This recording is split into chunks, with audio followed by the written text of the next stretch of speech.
우리가 압력을 자 P라고 하지. 프레셔. 자, 압력의 정의는 단위 면적, 자, 또는 여기가 우리가 이제 뭐 A라고 표현하기도 하고 S라고 표현하기도 해. 그래서 S는 서피스 에리어고 여기는 그냥 에리어. 단위 면적에 작용하는 힘이다. 그래서 힘 포스 F 쓸 겁니다.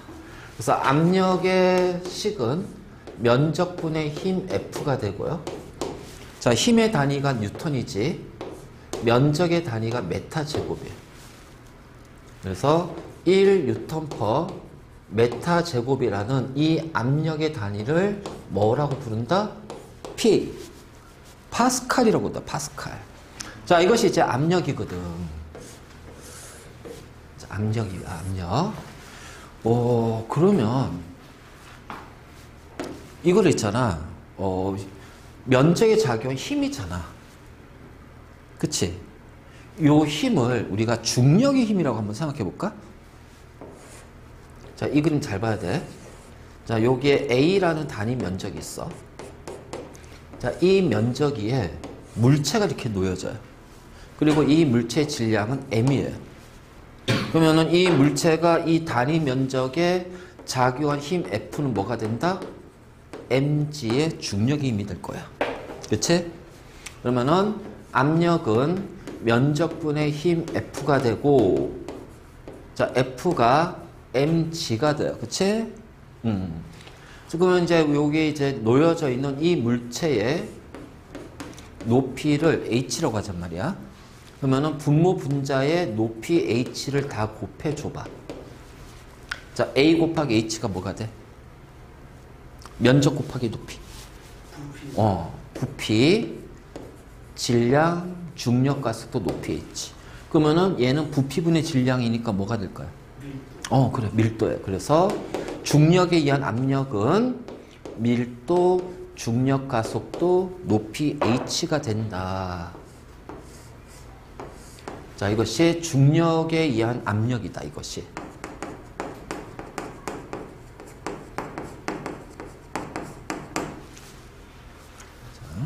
그래서 이렇게 우리가 이제 표현할 수가 있어. 자, 일단 잘 적어도. 자, 이걸 가지고서 이제 우리는 기압까지 압력 표현하는 방법까지 다 싹 다 들어갈 거니까.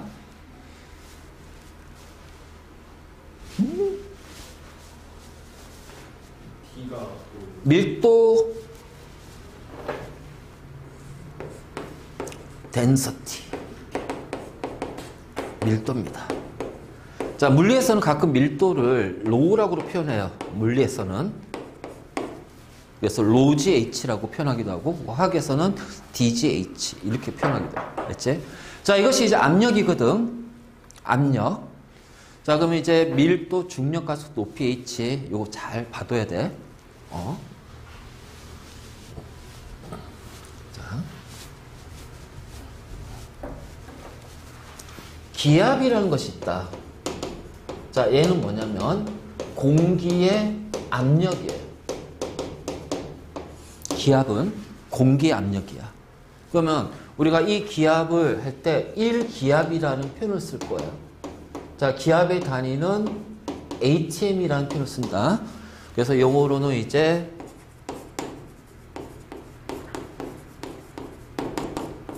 atmospheric pressure라고 해서, 자, atmospheric이라는 뜻이 뭐냐면 우리 주변의 공기, 주변의 압력이야. 그래서 요 앞에 세 글자 따서 atm이라는 단자, 이거를 단위로 써.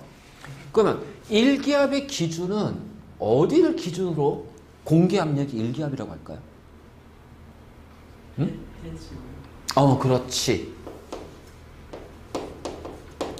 해수면에 있는 바로 위에 공기가 가는 압력을 1기압이라고 한다. 해수면이야, 해수면. 그래서 나는 1기압의 압력을 그대로 느끼려면은, 자, 어떻게 돼?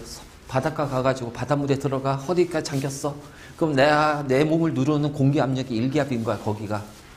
그치? 바로 이제 요거지. 그렇다면, 잘 봐봐. 자, 여기가 1제곱미터입니다. 알죠? 1제곱미터라는 단위 면적에 공기가 mg의 힘으로 누를 거예요. 자, 이 높이는 어디까지 높일까요? 대기권. 알지? 그러면은 요 대기권까지 해서 우리가 해수면에서 1제곱미터의 단위 면적으로 대기권까지 쭉 올려봐. 그 이제 원기둥이 나오겠지. 그 원기둥의 안에 있는 그 공기의 평균적인 질량이 10,000kg이야. 그러니까 공기 진짜 희박한 거지. 거기에다가 중력가속도 G를 곱하면, 자, 어떻게 되냐면, 자, 요 1기압에 해당하는 압력은 101325 뉴턴 퍼 메타 제곱이라는 압력의 크기를 갖는다. 그러면은, 자, 그래서 1기압은 101325 뉴턴 퍼 메타 제곱의 압력을 갖고 101325 얘가 뭐가 된다? 파스칼이 된다. 그러면은 1013.25 뭐가 돼? 헥토파스칼이라고 그래. 그래서 요 H는 헥토라고 해가지고 자 10의 제곱을 뜻해요. 알겠지? 10의 제곱을 뜻해요. 알겠지? 자, 그런데 이번에는 1제곱미터의 단위 면적에 공기 대신 자, 여기에서 수은을 채울 거야. 알지? 그러면은 이때 1기압에 해당하는 수은의 높이는 얼마냐라는 거지. 그치? 자, 요거 싹 다 지울게. 우리 방금 전에 했던 압력은 DGH가 있다. 그쵸? 그러면은 그대로 해봐요. 1기압의 압력은 공기의 밀도 곱하기 지구의 중력 가속도, 얘는 대기권까지 높이가 됩니다. 자, 이거를 수은으로 집어넣어주면 어떻게 돼요?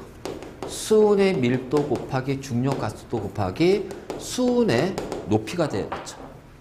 자, 이렇게 지워지고요.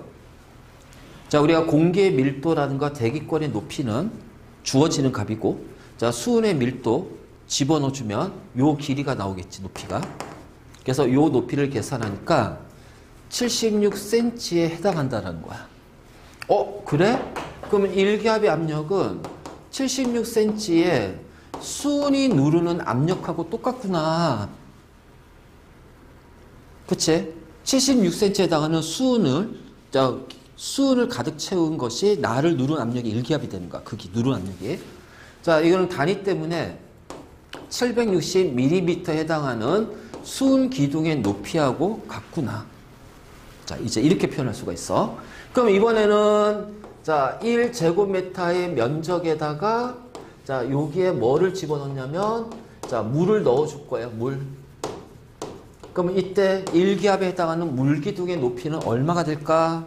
그럼 똑같이 가는 거야. 물의 밀도 곱하기 중력 가속도 곱하기 물 기둥의 높이가 돼요.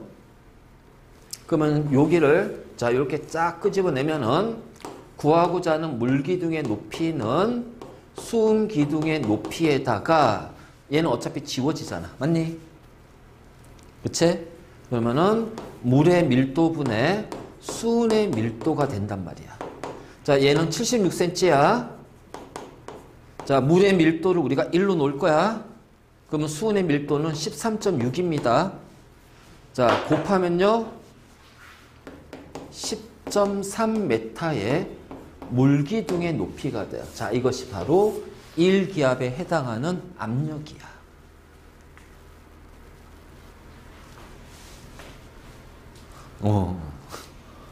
재밌지 않냐? 공식 하나로 다 끄집어내잖아. 실험 안 해도.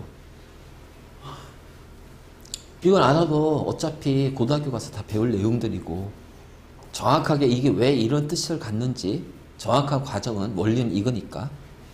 알지? 그리고 압력은 계속 나와. 중1 때 나오지, 지금도 나오지, 고등학교 가면 또 압력도 나오지. 너희는 또 어차피 다 이과 갈 거잖아. 이과 과목, 이과 계열 갈 거 아니야. 그럼 고2 때 가서 이제 물리든 화학이든 생명이든 지학이든 거기서 한 두 과목 선택해서 이제 내신 준비하겠지. 그럼 거기서 물리하고 화학에서 또 압력 또 나와. 지구과학에서 압력 또 나와요. 지구과학에서 지금 우리 하고 있는 게 다 지구과학하고 연결된 내용이야. 이 내용 그대로 다 나옵니다. 우리가 배우는 생명과학죠. 생명 쪽 다 고등학교 때 똑같이 다 나와요. 그래서 지금 고1 생원, 2학년 고2 생원을 보면은 처음에 이제 뭐 소화 과정 나오고 순환 과정 나오고 뭐 우리 중2 때 배웠던 거. 그러면 이제 그 다음에 가면 이제 막 신경계 나오고 우리 중3 때 배울 거 신경계 나오고 자극과 반응 나오고 이제 중2 때 자극과 반응 배웠지? 아니 중3 때 배우나 이번에? 자극과 반응 나오지? 호르몬도 나오지? 유전 나오지? 그냥 중학교 배우고 고등학교 다 나와. 그러니까는 우리가 이제 중학교 과정을 단순히 내신만 생각하지 말고 정확하게 알아서 이거 나중에 고등학교 갔을 때 이런 거 나 배웠었지. 이거 이렇게 하면 되지. 그래서 할 때 이 부분 배울 때 쉽게 하라고 정확하게 이해를 하란 말이야. 자, 그런데 우리는 지금 요거는 공식을 이용해서 계산했습니다. 그치? 토리첼리라는 과학자는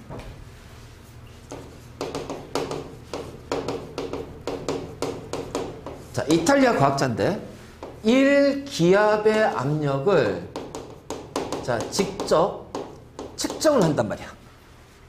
그래서 우리가 토리첼리 실험이라고 그래. 큰 수조에 수은을 가득 담은 다음에 우리 이제 그 부피 실린더라는 것이 있어.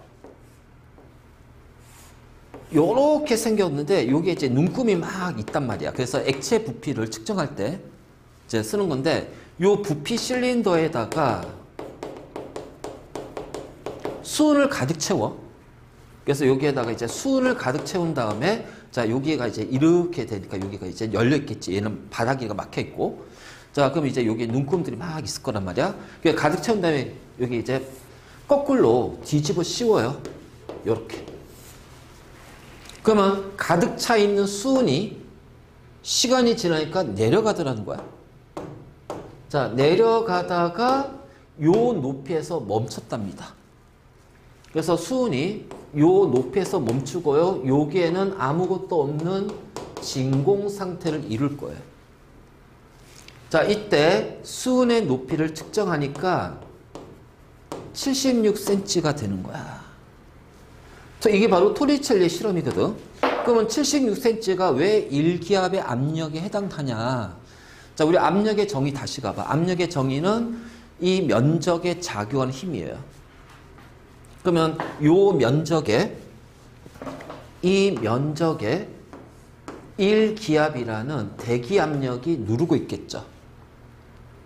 그러니까 공기의 중력이 누를 거 아니야. 그러면 중력만 작용하면 어떻게 돼요? 얘는 계속 내려가겠지.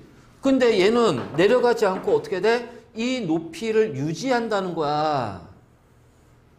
이 높이를 유지한다는 거야. 그러면 이 높이를 유지한다는 얘기는 같은 크기의 힘으로 떠받치는 힘, 이를 우리는 항력이라고 그래. 항력. 알겠지? 수직항력. 막 이런 식으로 항력. 항력이 떠받치는 항력에 의한 압력이 있을 거야. 그러면 요 지점은 움직여 안 움직여? 그럼 얘랑 어떻게 돼요? 같은 압력이 되는 거야. 그러면 요 지점 보잔 말이야. 요 지점에는 76cm에 해당하는 수은의 무게가 누르는 압력이 작용할 겁니다. 맞니? 그러면 요 지점은 가만히 있잖아. 그럼 어떻게 돼? 누르는 수은을 밑에서 떠받치는 항력에 의한 압력이 나타날 거야. 그럼 얘랑도 같아지겠지. 여기하고 여기는 같은 높이를 떠받치니까 요렇게도 같단 말이야. 그럼 어떻게 돼요? 요렇게 같아지는 거야. 1기압의 압력은 76cm에 해당하는 수은의 무게가 누르는 압력이 되는구나. 그래서 요 값이 나오게 되는 거야. 토리첼리 실험. 알겠지? 그래서 토리첼리 실험인데, 우리가 이 토리첼리 실험을 변형을 시킬게요.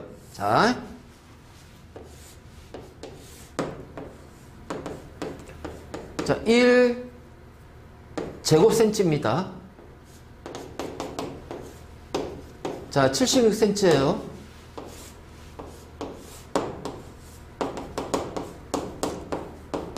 자, 2제곱센치야. 높이 얼마니? 그렇지. 높이가 똑같아요. 그러니까 압력은 면적분의 힘 F인데 면적이 2배로 늘어났어. 근데 압력이 1기압으로 같아야 되기 때문에 요 힘도 2배로 늘어나야 됩니다. 그러면 요 힘은 결국 mg니까 얘가 2배가 돼야 되겠죠. 맞니? 그치?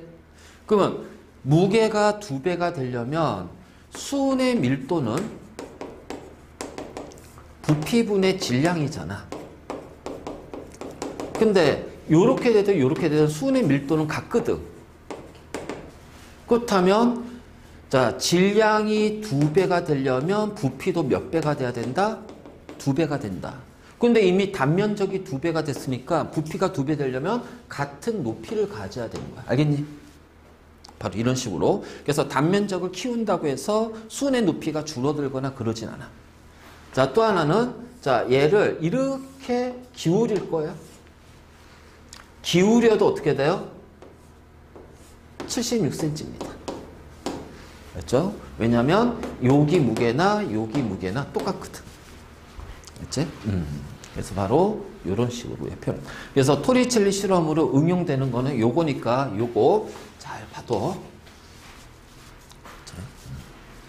그래서 왜 단면적을 넓혔는데 높이가 똑같을까? 우리가 압력의 정의 가지고서 이렇게 설명할 수가 있는 거야. 자, 이것이 바로 1기압입니다. 대기압. 그래서 1기압이란 대기압력은 이렇게 우리가 구한다. 자, 이해됐니? 오케이.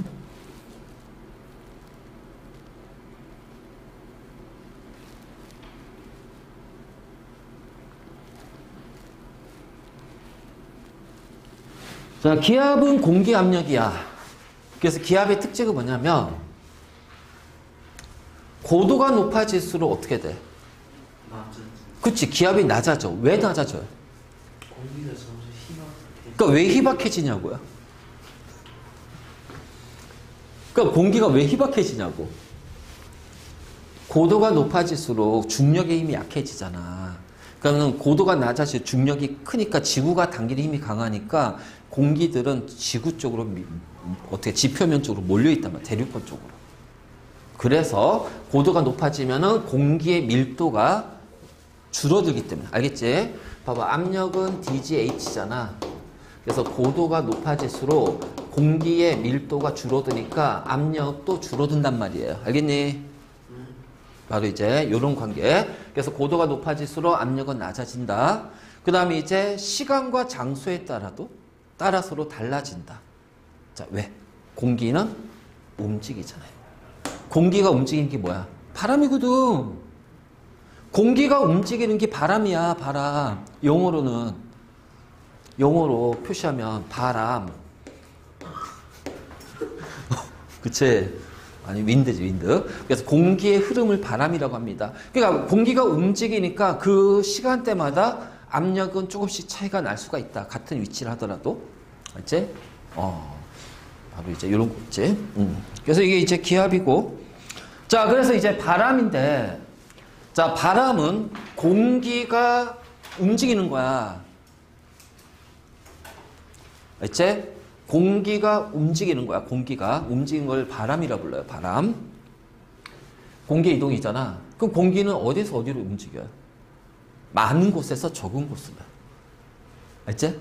그러니까 당연히 바람은 공기의 흐름이고 공기의 이동이고, 자, 공기가 많은 곳에서, 자, 공기가 적은 곳으로, 자, 왜냐하면 물이 위치가 높은, 위치 에너지가 큰 곳에서 낮은 곳으로 물이 흐르듯이, 그치, 자발적으로 흐르듯이 바람도, 그 전기도 마찬가지로 어떻게 돼? 전자의 위치 에너지가 높은 곳에서 낮은 곳으로 전기가 흐르잖아요. 전자가. 바로 이렇게. 그래서 많은 곳에서 적은 곳이에요. 그럼 공기가 많으니까 어떻게 돼? 밀도가 높아지겠지. 그래서 기압이 높단 말이야. 공기가 적으면 어떻게 돼? 밀도가 작아지니까 기압은 낮아진단 말이야. 그래서 바람은 결국 어디에서 어디로 움직인다? 여기가 고기압이 되고 여기가 저기압이 되는 거예요. 그래서 항상 바람은 고기압에서 저기압으로, 고기압에서 저기압으로. 이제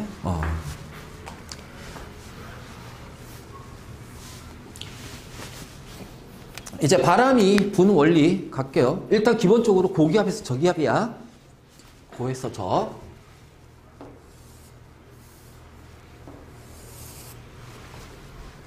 자, 이렇게 지표면이 있는데,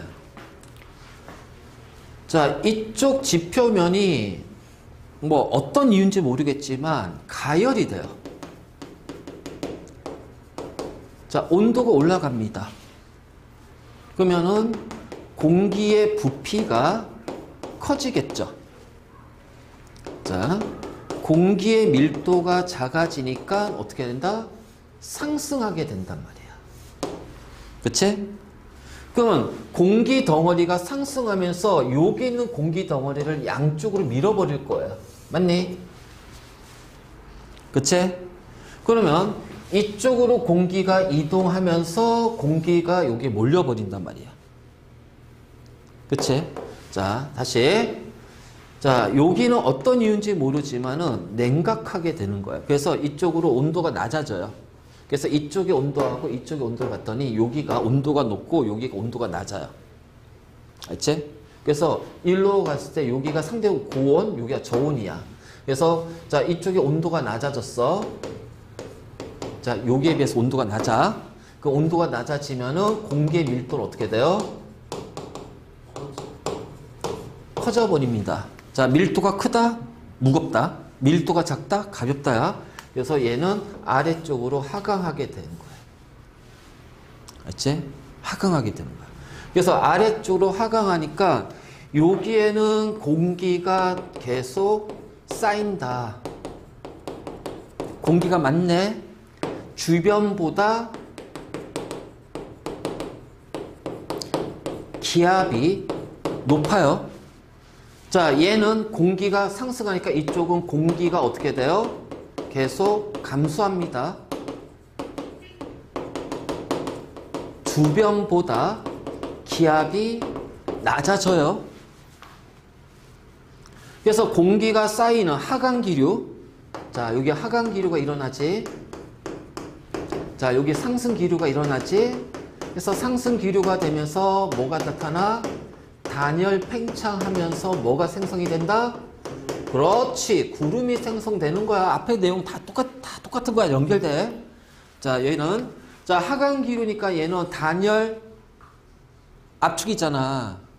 그러니까 오히려 온도가 이제 계속 올라가는 거야. 그래서 여기에서는 구름이 생성이 안 됩니다. 흐린 날씨죠? 맑은 날씨가 돼요. 자, 주변보다 상대적으로 기압이 높아요. 그래서 여기를 고기압 지역이라 불러요. 얘는 주변보다 기압이 낮지? 그 여기를 저기압 지역이라고 그래요. 자, 그럼 바람은 어디에서? 고기압에서 저기압으로. 그래서 지표면에서의 바람은 고기압에서 저기압으로 흐르게 된다. 그러면서 공기는 어떻게 돼? 이런 식으로 순환이 됩니다. 알겠니? 순환이 돼. 순환. 알지? 바로 이제 이런 식으로 우리가 표현할 수가 있어. 자, 그래서 온도가 높은 지역은 공기의 밀도가 작아져서 상승, 지표면의 압력이 낮아지기 때문에 상대적으로 낮은 저기압 지역이 형성이 되고, 자, 그래서 구름이 만들어지면서 흐린 날씨가 되고요. 자, 그러면 온도가 낮은 지역에서는, 주위보 온도가 낮은 지역은 밀도가 커지기 때문에 공기가 하강, 지표면의 압력이 상승, 그래서 바람은 고에서 저로, 고에서 저로 이렇게 이동하게 되는 거야. 알지? 그렇기 때문에 두 지점의 기압 차이가 클수록 어떻게 돼? 바람은 더 세게 분다. 기압 차이가 클수록. 자, 이것을 이런 식으로 이제 어떻게 돼? 기압 차이가 온도에 의해서 기압 차이가 생기는 거야. 온도에 의해서. 그러면 이걸 가지고서 우리가 이제 그 중2 때 배웠는데 비열에 의해서 해풍, 유풍. 그렇죠? 그것도 같은 원리야. 그것도 같은 원리야. 알지? 자, 이거 지워도 되지? 그래서 해풍하고 유풍도 마찬가지로, 근데 이거는 이제 비열차에 의해서 온도 변화가 생기고 그 온도 변화에 의해서 고기압, 저기압이 형성되는 거다.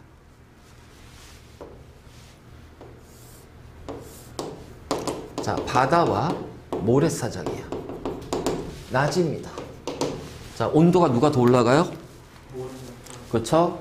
비열이 적기 때문에 여기가 고온이고 여기가 저온이 돼요. 자, 고온 됐으니까 공기 밀도 낮아지니까 뭐가 돼요? 상승하게 되죠. 그럼 상승된 공기는 양쪽으로 이동하면서 여기 있는 공기를 밀어서 내려버릴 거예요. 그럼 여기는 어떻게 돼? 공기들이 몰리지. 그래서 주변보다 자, 높은 기압이 되고 얘는 주변보다 낮은 기압이 되고 그래서 바람은 높은 데서 낮은 곳으로. 그래서 낮에는 바다에서 부는 해풍이 분다. 맞니? 자, 이런 식으로.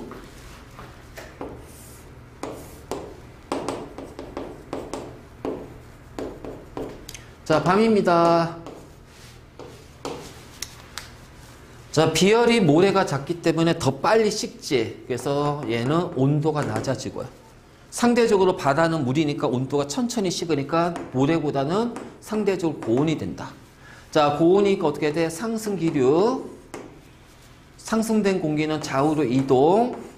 그러면 여기에 있는 공기는 아래쪽 밀려서 하강하게 되죠. 그래서 공기가 쌓이기 때문에 얘는 상대적으로 어떻게 돼요? 높은 기압이 되고요. 자, 얘는 상대적으로 낮은 기압이 되고. 그래서 바람은 고에서 저로. 그래서 밤에는 육풍이 분다. 알겠지? 그래서 이러한 해풍, 육풍, 해륙풍도 반드시 이제 물론 이제 요 온도 차이에 의해서 이제 공기의 대류가 나타나지만 결국은 낮에는 해풍. 왜? 여기가 고고, 여기가 저기 때문에. 밤에는 육풍. 왜? 고고, 저기 때문에. 그래서 이러한 해륙풍도 요거랑 같이 연결되는 거야. 자, 됐니? 자, 그리고 이렇게 기온이 변하는 것은 바로 뭐야? 비열 차이. 그러면 이 해풍, 육풍을 우리가 조금 더 넓은 케이스로 보자는 거야. 넓은 케이스로. 알겠지? 넓은 케이스로. 그래서 봄, 여름, 가을, 겨울이 있습니다. 우리나라 사계절. 아이씨, 사계절이 뭐야? 4월 달에 눈 오는데, 구박. 이게 뭐가 사계절이야? 어? 강이 약이지. 여름하고 겨울이 강하고, 봄, 가을이 약하고. 진짜. 아휴. 난 4월달에 눈 볼 줄 몰랐다. 자, 계절풍이라는 거는 이제 계절에 따라서 바람의 방향이 달라진다. 우리는 그걸 이제 계절풍이라고 하고, 특히 이제 겨울하고 여름을 많이 예를 들어요. 겨울과, 왜냐면 겨울은 온도가 뚝 떨어지고요. 여름은 온도가 올라가니까. 그러니까 봄, 가을은 계절풍의 영향도 있긴 하지만 계절풍보다는 이제 다른 이제 바람, 지구 자전이라든가 뭐 여러 가지 영향을 받고, 자, 우리가 계절풍은 특히 이제 겨울하고 여름인데, 우리가 이제 해륙풍과 마찬가지야. 바다는 비열이 크기 때문에 온도 변화가 적어. 자, 모래나 육지는 비열이 작기 때문에 온도 변화가 크단 말이야. 그래서 여름부터 보자. 여름은 대륙의 온도가 높아요. 비열이 작기 때문에. 그러니까 온도가 높으니까 여기는 상승하니까 저가 되잖아요. 자, 해양의 온도는 낮으니까 어떻게 돼? 하강 기류가 생긴단 말이야. 그래서 여름에는 바다에서 대륙으로 분단 말이지. 즉, 우리나라를 기준으로 우리나라 제주, 울릉도, 독도, 일본.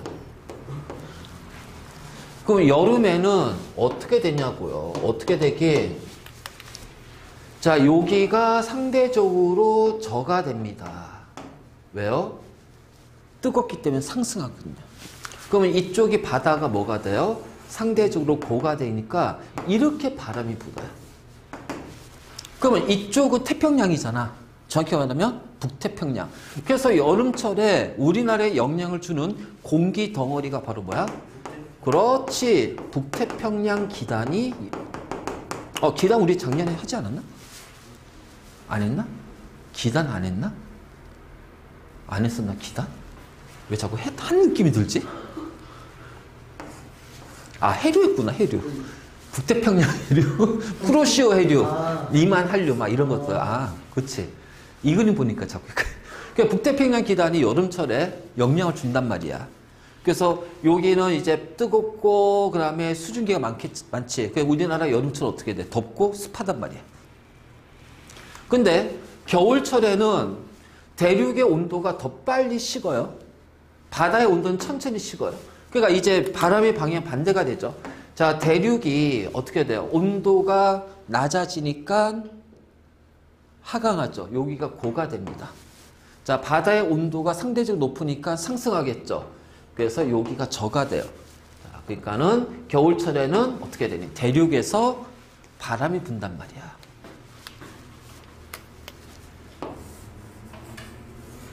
자.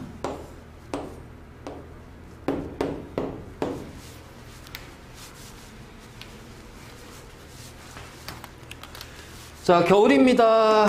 자, 겨울은 이쪽이 고가 되고요. 바다 쪽이 저가 되죠. 그래서 이렇게 바람이 불어요.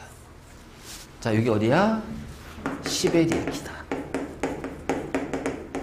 그래서 겨울철에는 차가운 시베리아 기단의 영향을 받는다. 그러니까 우리나라는 춥고 건조해. 그치? 대륙은 물이 없으니까 습도가 상대적으로 굉장히 낮지. 춥고 건조하다. 자, 이거를 우리가 이제 보통 계절풍이라고 불러요. 그래서 보통 이제 겨울과 여름, 그래서 계절풍이 아주 잘 나타난다. 됐지? 자.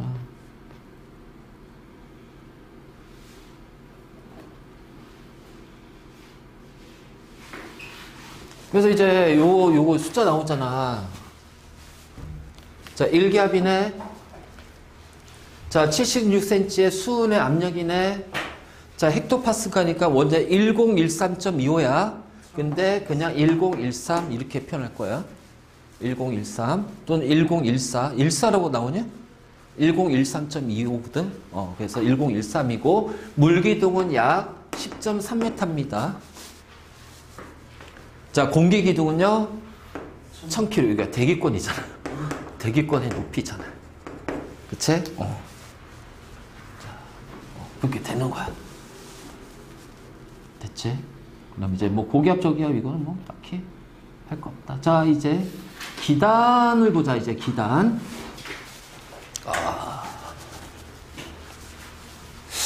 일단 가자. 해보자.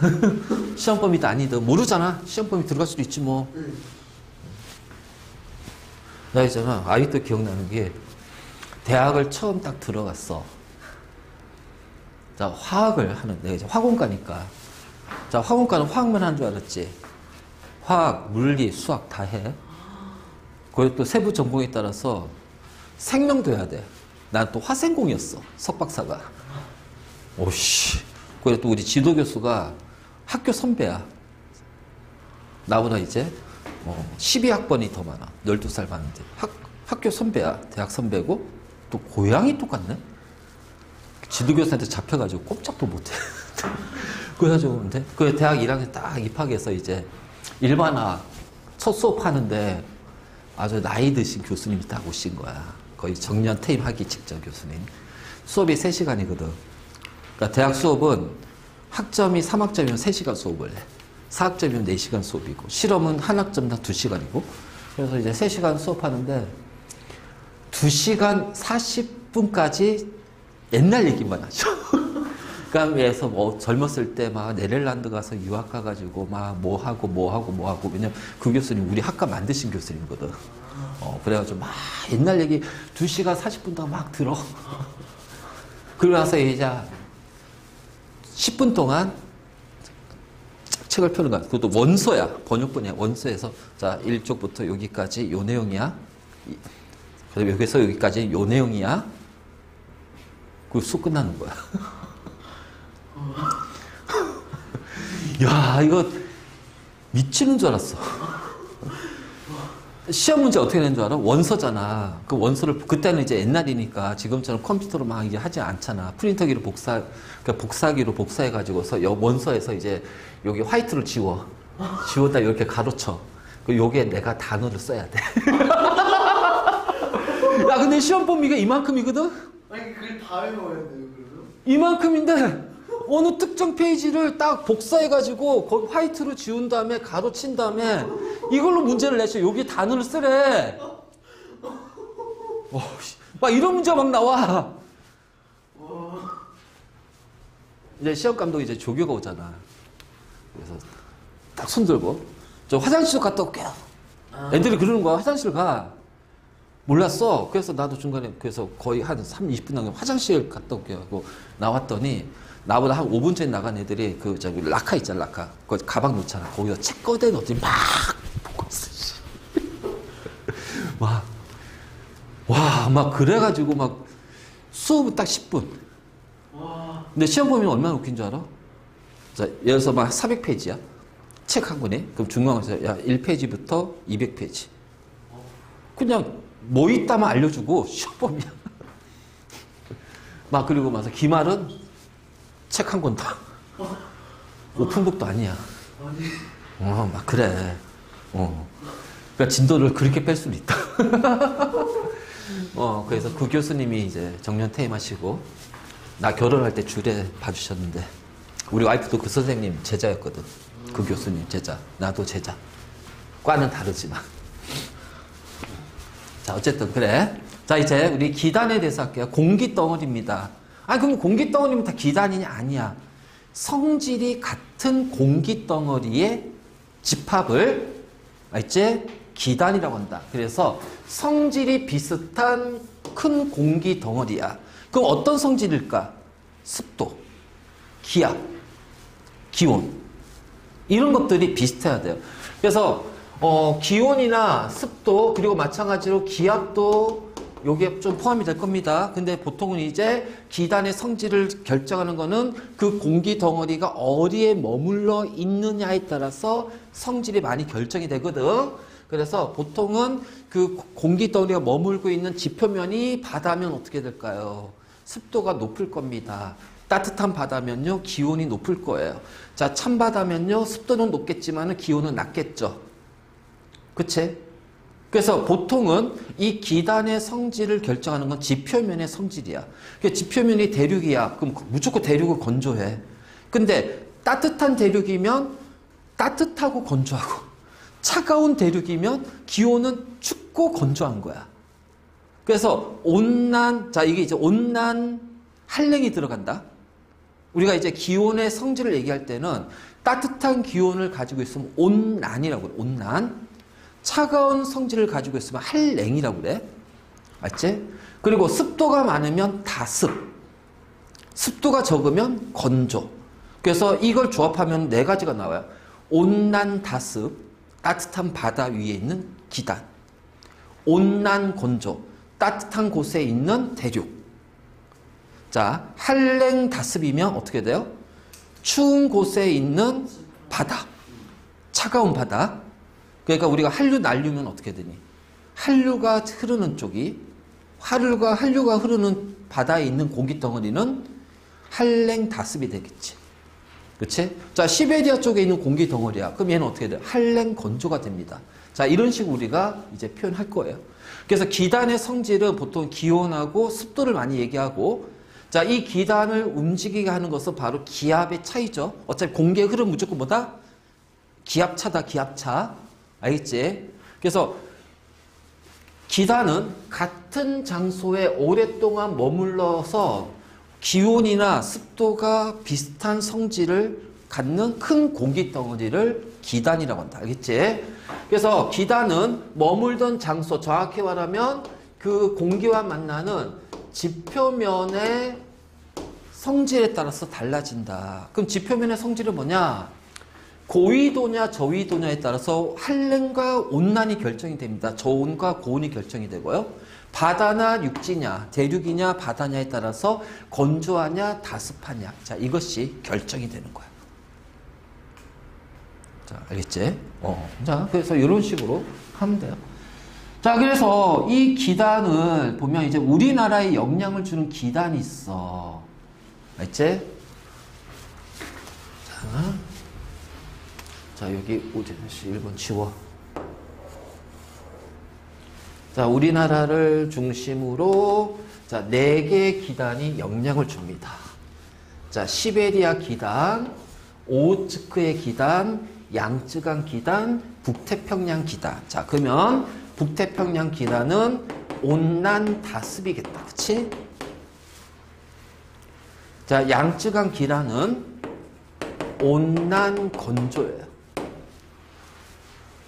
자, 시베리아 기단은 한랭 건조가 됩니다. 자, 오츠케 기단은 바다니까, 그쵸? 근데, 자, 높으니까 얘는 한랭 다습이 되겠죠. 그치?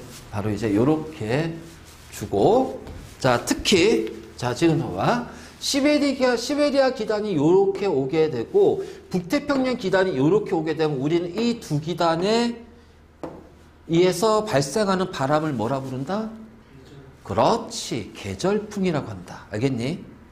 자, 그러면 바람은, 풍향은 바람의 방향이잖아. 풍향은 불어가는 방향이야? 불어오는 방향이야? 머릿속에 이걸 집어넣어요. 자, 풍향은, 즉 바람의 방향은요, 불어오는 방향입니다. 근데 이거 은근히 많이 헷갈려 하더라고. 왜냐면 풍향계가 어떻게 생겼냐면은 이렇게 생겼거든. 그래서 요 뒤에 이제 이렇게 돼 있단 말이야. 그러면 바람이 이렇게 불면 어떻게 되니? 이렇게 되잖아. 그 화살표가 이렇게 가리키거든. 그럼 여기가 동이고요. 여기가 서예요. 자, 풍향은 서풍이야, 동풍이야? 서풍이 이제 불어오는 방향인데 얘 때문에 동풍이라고 얘기하는 애들이 있단 말이야. 이거 조심해야 돼. 알겠지? 그래서 바람은, 풍향은 무조건 불어오는 방향이다. 자, 그게 헷갈리면 양쯔강 기단이 우리나라의 봄에 또는 늦겨울에, 알겠지? 영향을 준단 말이야. 그럼 우리가 양쯔강 기단, 이걸 뭐라 불러요? 편서풍이라고 그래요. 서풍이야, 서풍. 편은 이제 서쪽에서 치우쳐서 부는 바람. 자, 그러니까 서풍이니까 얘는 우리나라에서 서쪽이잖아. 그러니까 서풍이니까 뭐야? 서쪽에서 불어오는 바람인 거야. 그러면 시베리아 기단에서 부는 바람과 북태평양 기단이 부는 바람은 모두 다 계절풍입니다. 알겠지? 자, 그럼 시베리아 기단은 어느 방향에서 불어오는 거야? 동서, 남부. 자, 요거니까 그렇죠. 그래서 얘를 북서 계절풍이라고 불러요. 시베리아 기단이 부는 바람. 그래서 겨울철에는 북서풍, 북서 계절풍이 분다. 겨울에는.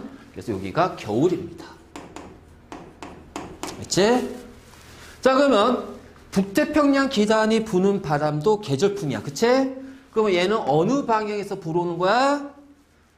남동. 그치? 그래서 얘를 뭐라 불러? 남동 계절풍이라고 부른다. 알지? 자, 겨울이야. 여름. 여름. 자, 여름에서 이제 남동 계절풍이 불어요. 자, 오츠케 기단의 바람이 이렇게 불 겁니다. 그치? 그래서 얘는 북동풍이에요. 맞니? 또는 동쪽에서 치우치기 때문에 편동풍이라고도 불러. 그래서 이 오츠케 기단은 보통 초여름에 영향을 준단 말이야.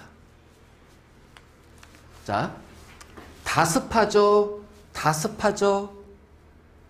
초여름에 내려와요? 여름에 이렇게 올라와요? 그럼 얘네들은 보통 6월, 7월, 빠르면 6월 말, 보통 7월 중순에서 얘네들이 만납니다. 자, 습도가 엄청나게 많은 두 기단이 만났는데 하나는 차갑고 하나는 따뜻해. 차갑고 따뜻한 기단이 만나. 또 세력이 비슷해. 그래서 이 두 놈들이 만나가지고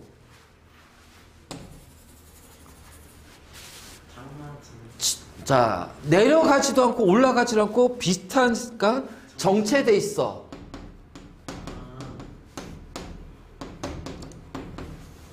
이게 바로 장마 전선이야. 그 왜 장마가 생기냐? 습도 많은데 차갑고 따뜻한 놈이 만나니까 어떻게 돼요? 요 차가운 놈의 온도가 올라가니까 수증기가 막 생기는 거야. 그러니까 이게 수증기가 이제 응결이 되는 거지. 구름이 많이 생겨. 그래서 이 만나는 면에서 구름들이 막 펼쳐지면서, 자, 한동안 오랜 지역에, 한 곳에 오랫동안 머물면서 비를 내립니다. 이것이 장마예요, 장마. 그리고 가끔 얘가 세면은 장마전선 내려와서 일본 쪽에 막 비 많이 오다가, 자, 얘가 약해지고 북태평양 기단이 조금 더 세면은 위로 올라가서 우리나라 쪽에 비가 많이 내렸다가, 자, 그 장마전선은 내려갔다 올라갔다 요 좁은 지역에서 왔다 갔다 왔다 갔다 왔다 갔다 갔다 이렇게 한단 말이야. 그치? 바로 요런 식으로 우리가 표현할 수가 있다. 자, 됐지? 그래서 바로 이제 이런 거. 그래서 기단이라는 것이 바로 이제 공기 덩어리, 성질이 비슷한 공기 덩어리인데, 자, 얘네들은 우리나라에는 시베리아, 오츠크, 양쯔강, 북태평양이야. 그래서 기단의 성질을 보고요. 자, 요걸 통해서 양쯔강 편서풍이네. 그래서 바람은 불어오는 방향을 따진다는 거. 그리고 자, 요 시베리아 기단이 부는 바람, 북태평양 기단에 의한 바람은 계절풍이야. 그래서 겨울철에 북서 계절풍, 여름철에는 남동 계절풍. 자, 이런 식으로 우리가 표현할 수가 있다. 자, 됐네.